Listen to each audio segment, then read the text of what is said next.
In the early days of the jam pail bonds bill, the tin pails were used obviously for storing jam.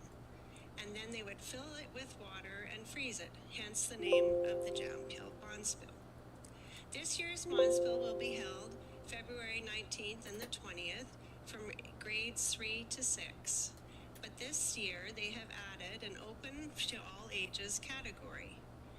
This will take place on the Wednesday, February 18th. This provides an opportunity for anyone in the jam pail enthusiasts to participate. I actually attend and take part in classes up at the Big Marble Go Center. Shana, And I ran into a Viv, lovely lady Arna, that does the Nikaya recreation program Janzo, coordinating, Jinza, Rebecca Hirsch. And we were talking about it and how wonderful she feels brings people together. Similar to many generations, and I couldn't agree more. Just so everyone is aware, registration will be closing on February 10th. And to register, it's all online on the City of Medicine website. The bond spill will be taking place at the Kimplex Arena, where they will convert the ice slabs into 13 curling sheets. I would like to thank all the individuals who have been involved throughout many years in making the Jam Bonspill a huge success. I'm sure there are many of us who have fond memories of their first time taking part in this very fun and community-minded event. So good luck to everyone involved.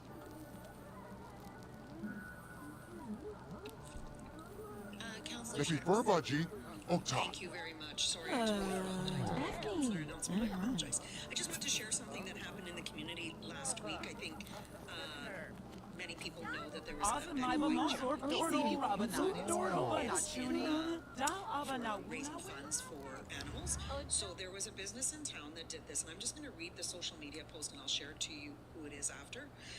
Thanks to the amazing support, participation, and kindness of each of you, I'm proud to share that they raised over $2,000 in one day. So they basically gave away the classes for the day, and there's their fitness place.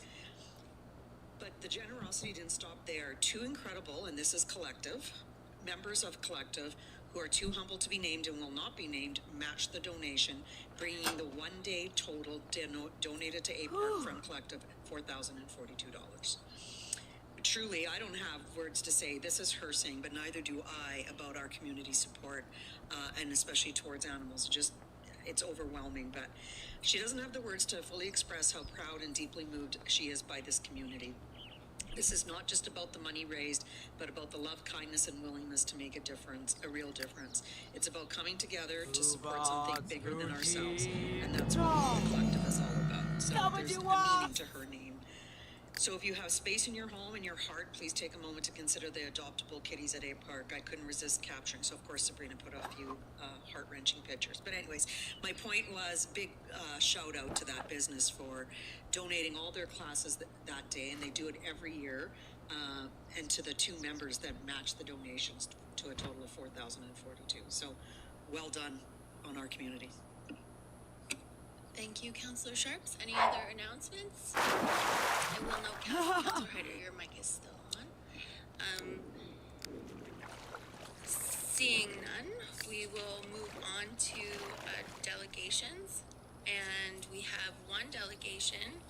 It's an internal group that is going to be providing a presentation on Southeast Alberta Economic Opportunity Strategy, implementation of the action plan. And the presentation will be provided by Selena McLean-Moore, Director of Economic Development. Do you have others with you today?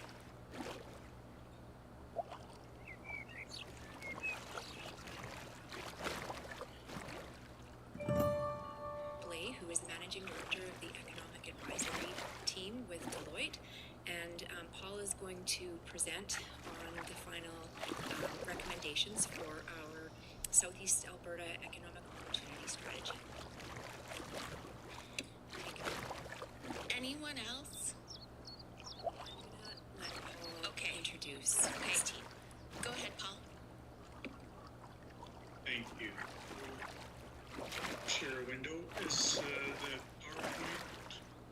to the audience? Yep, we can see Great. it. Thank you, Mayor Clark. Thank you, Selena, for the introduction. Thank you, Mayor Clark, members of council, members of administration, for this opportunity to present to you, share our work that's been done over the past 10 months in partnership with the Southeast Alberta Economic Opportunity Steering Committee, which includes each of the 6 municipalities in the region. My name is Paul Blay. I'm the Managing Director with Economic Advisory. I co-lead a practice that is responsible for local and regional economic development with municipalities and communities across the country. Our project team includes Jamie Van Struth, Senior Manager, Rebecca Taylor, and Darcy Acton, Senior Associates. And together, the 4 of us worked hand in hand with the steering committee. Rebecca was originally slated to join me in the presentation. It was scheduled originally for December 16th, but now being postponed to January 20th. Rebecca has just started 2 weeks of very well-deserved vacation, so I said that I would take the reins tonight. The 6 municipalities that participated each had a representative on the steering committee. You can see here that Selena was the City of Medicine Hat's representative as a voting member of the steering committee. Alex Wright provided administrative support on behalf of the rest of the steering committee. They were very involved through every step of the way, helping make decisions as our consulting team presented options to them, and must say it was an excellent experience with a very open, candid, and progressive dialogue throughout the entire project. We were engaged to help build the region's prosperity and identify ways of diversifying the economy. There are already very many exciting and effective economic development initiatives that are going on in Southeast Alberta. This project aimed to find initiatives that would have a high impact and might not be possible except through an augmented, coordinated effort. Development of the strategy, the implementation framework, the action plan, as I mentioned before, was very highly collaborative. It included a background review and economic base analysis, strategic advisory panel session looking at economic forecasts and local impacts of market trends with some of the subject matter experts that Deloitte has working in the grander economy. Mapping economic development service delivery in Southeast Alberta, a series of Deloitte discussion papers, and then we had plenty of engagement. I'll walk through each of the steps in a little bit more detail. What we heard is what the data told us, and also what the participants in the process told us. In terms of the economic base analysis, it was very comprehensive. You can see the 9 different subsections that were completed and presented to the team, and they're presented in documents that you have seen or have access to. Overall, we found that the region has a bit of an older population compared to the province. There's been little population growth with modest net migration in recent years. And while housing costs are lower than in comparable regions, this slower population growth means that there's been less new housing development over the last decade. We also found that employment has declined from its high in 2019, and our forecasts are showing that without interventions, the employment will not rebound to pre-pandemic levels until 2031, 7 years from now. The base analysis suggests that employment increases will be focused on healthcare and hospitality industries, and anticipating declines in employment in agriculture and construction related sectors.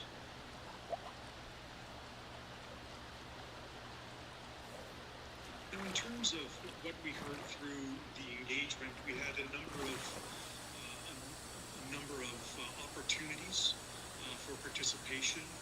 We had 6 community workshops. That's one workshop with each of the municipalities. Many of you members of council participated in the Medicine Hat session. Bobby, There was me too.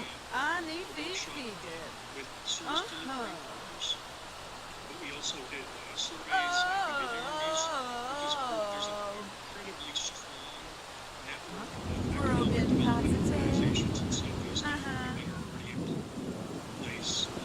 Organizations like Community Futures, Apex, Palliser, Tourism Insight, working in partnership with municipal economic development departments. There's education providers, there's chambers of commerce, there's workforce development partners.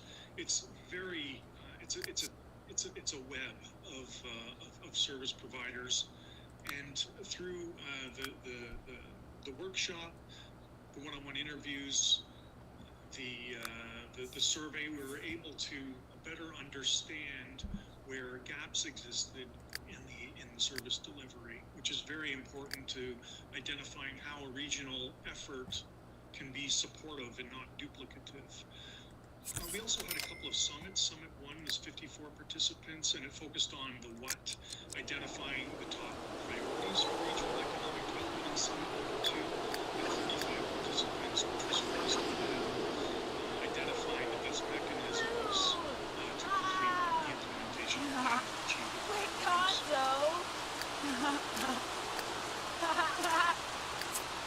In terms of those regional opportunities, we narrowed it down to the conversations. There were 6 opportunities.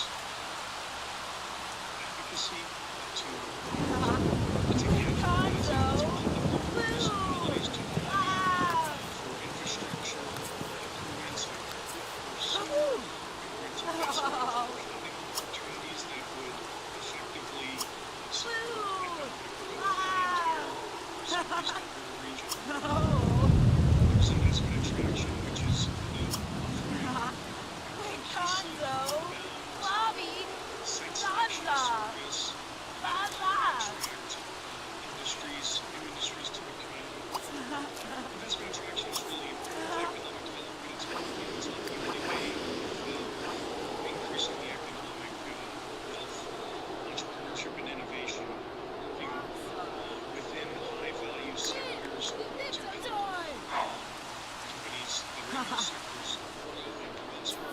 We also help to identify research and innovation opportunities and centers to support that kind of growth. Tourism and development and marketing came out of the conversations, and essentially, the essence of that was to collaborate to develop more regional tourism experiences and promotion.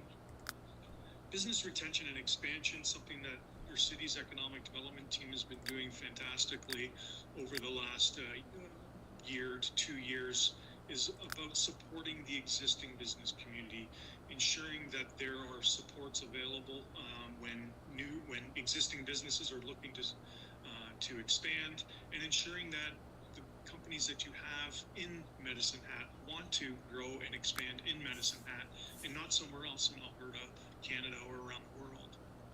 And finally, workforce development was an opportunity that was identified, and here we're looking at identifying industry needs for future workforce, and aligning training and education opportunities with those needs so that the workforce of tomorrow is going to be highly supportive of the entrepreneurial and entrepreneurs' needs.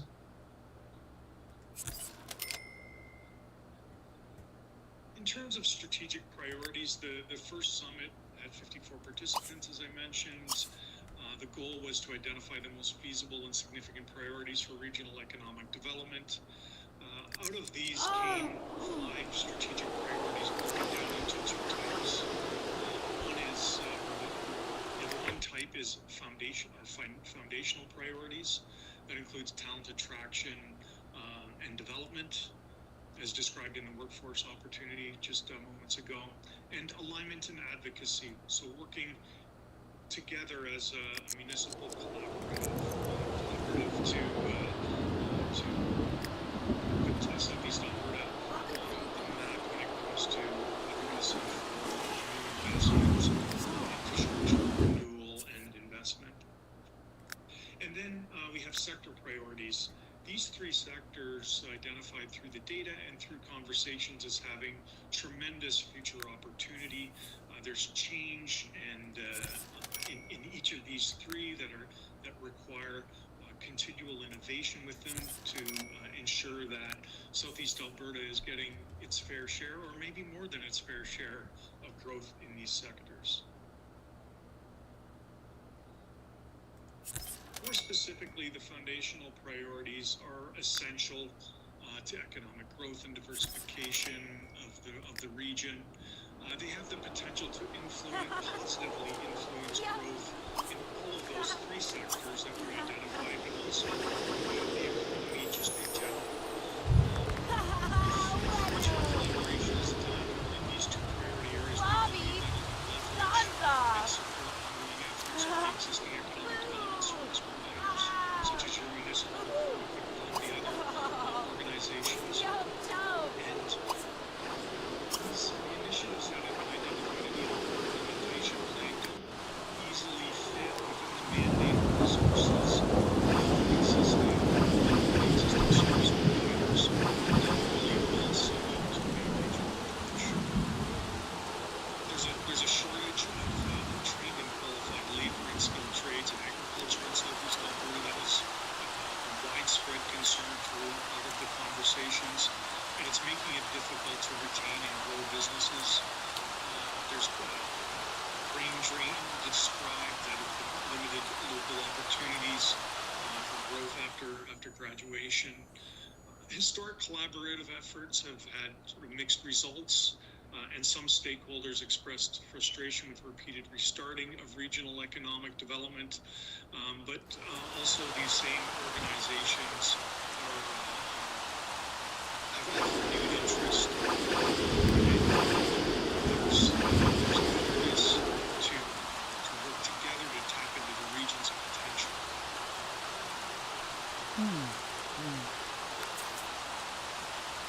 A little bit more detail on the sector priorities. I described them as three sectors that we identified through data and through conversations having incredible potential. This is probably not new news to you, but the aerospace and defense sector have Canada's largest restricted commercial airspace dedicated to being site drone test flights. There's a research lab operated by Canada's Agency for Defense Research and Development at Surface. And the significant airside and groundside business development potential that that region is really a prime location for growth in this sector. The transformation of agriculture and agri-food is driven by increasing global demand for plant-based proteins, advancements in agri-food technologies, challenging weather patterns. The action plan that we've developed and that's been agreed upon by the steering committee focuses on opportunities arising from these global forces, export development, agribusiness investment, and agricultural technology, and has potential for, given the ruralness of a lot of the Southeast Alberta region, potential to have a positive economic impact across all communities. And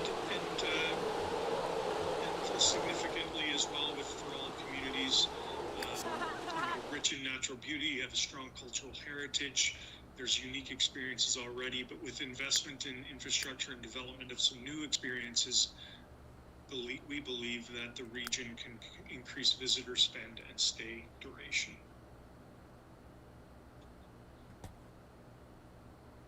Just going to just cover this broadly. This is the action plan, the main elements of the action plan.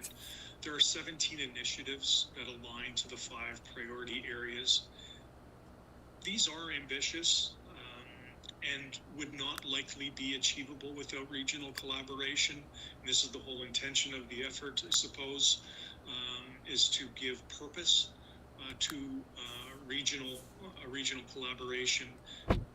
The development of this strategy was informed by input from the engagement from dozens of service providers, all the business leaders, elected officials, educators, and industry stakeholders. We believe that this action plan really does bring forward the important activities that were identified by those people, but also from our industry expertise in economic development. In terms of the implementation framework, Summit number 2, as I mentioned early on, was about identifying how these strategic opportunities, how the action plan can be implemented. And so we have broken out the framework, the how, into four categories, four categories of conversation, I guess you could say. In terms of the implementation framework itself, the partner municipalities need to decide how they will work together, make decisions, and make progress. We've aimed to make a clear framework that establishes a shared understanding of objectives, goals, while mitigating resources. I think it's important to note that we've not made a recommendation to create a new organization. We believe that there is capacity to implement this through the ongoing participation of the 6-member steering committee. Of course, it'll evolve as initiatives move forward. But the group that guided the development of the strategy and action plan would be a logical core group to oversee the implementation over the next 5 years. In terms of the organization, many of the initiatives we believe can be carried out by working groups that are made up of economic development service providers, leaders in industry and education, community champions as well. Some of it will require significant staff time and administrative leadership. So in these cases, we're identifying a host organization. We're recommending that a host organization be identified. Onto the financial side of things, there are many sources of revenue potential. We believe that there needs to requirement exists to have a core set of funding provided by the municipalities that could be leveraged with senior levels of government funding from senior levels of government, but also participation of other service providers depending on the type of initiative that's being pursued. If all the actions in the plan were implemented, you can see that the investment in the region's economy over the 5 years would be a little bit more than $900,000.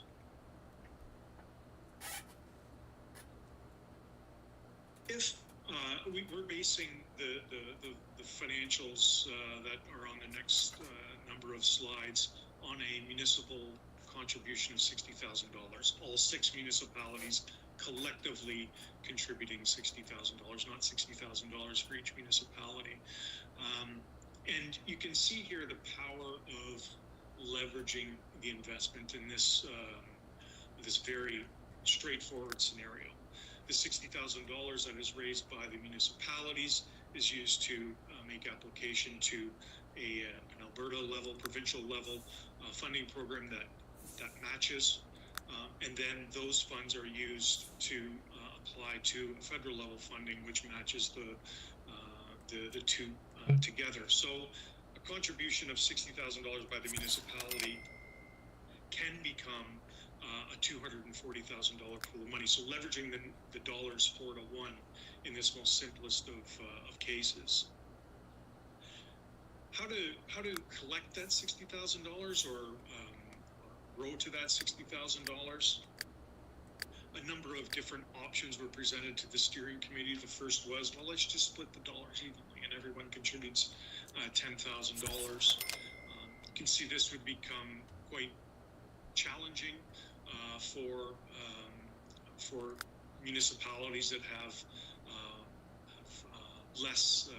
less budget, and there have varying levels of resource strength, but also the opportunity to benefit from the